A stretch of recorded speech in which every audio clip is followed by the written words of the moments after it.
défense, un important lot de matériel roulant pour le renforcement de l'armée. Le président de la transition, son Excellence le colonel Assimi Goïta, chef de l'État, chef suprême des armées, a présidé ce jeudi 27 avril 2023 la cérémonie de remise officielle d'importants matériels roulants aux unités terrestres des forces armées de défense et de sécurité. Cette cérémonie de grande envergure dans la ville garnison de Kati a enregistré la présence du Premier ministre, chef du gouvernement, du président du Conseil national de transition, du ministre de la Défense et des anciens combattants, ainsi que des membres du gouvernement et du CNT.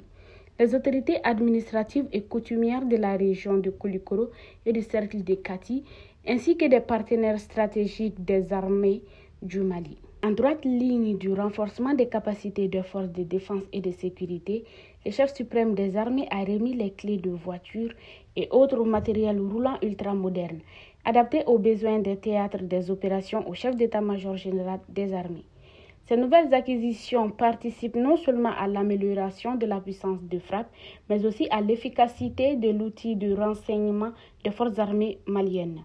Ces acquisitions, qui viennent s'ajouter à de nombreux déjà reçus, notamment des équipements de transport et d'avions de combat, vont contribuer efficacement dans la lutte contre le terrorisme et le grand banditisme, notamment dans les régions du centre et du nord du pays.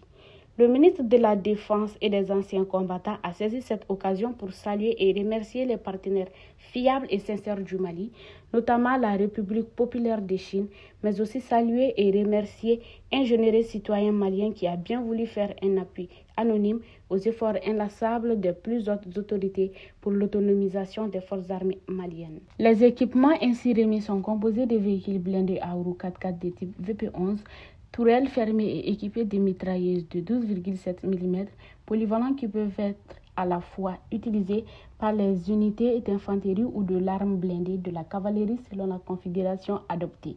Véhicules blindés à roues 4x4 de type Guardian Extreme, véhicules 4x4 de type CS VP11 tout-terrain dotés de mitrailleuses de 12,7 mm spécifiques pour les unités spécialisées comme les forces spéciales, BRDM2, BTR-60 et BTR-70 modernisés. Véhicules tactiques de combat Kia et Toyota.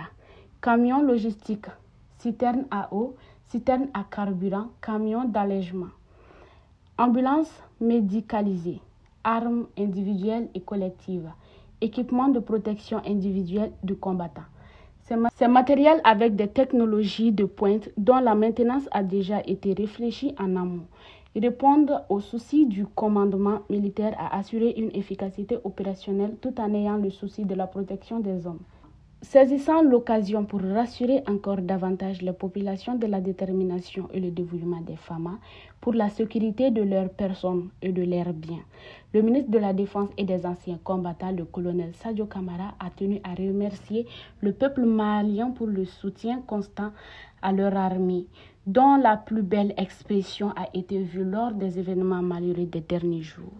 Cet esprit vient d'être une nouvelle fois démontré par le peuple malien, qui s'est levé comme un seul homme le samedi 22 avril 2023 pour soutenir les FAMA face à l'adversité.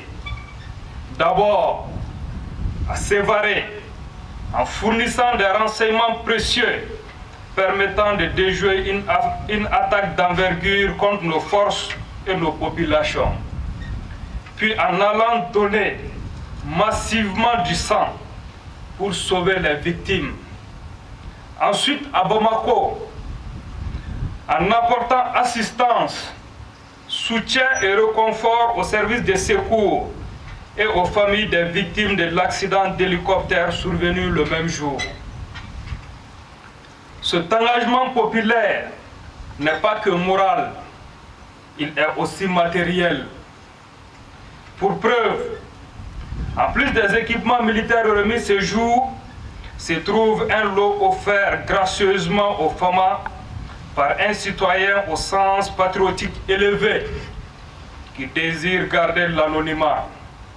Cette donation se compose de 3 bus de 55 places, 2 camions ateliers équipés, et un camion-citerne de 18 mètres. Le président de la transition, chef de l'État, manifestement heureux de ces acquisitions importantes, a remis les clés au chef d'état-major général des armées avant d'effectuer une visite statique des matériels sous le guide du directeur du matériel et des hydrocarbures de l'armée.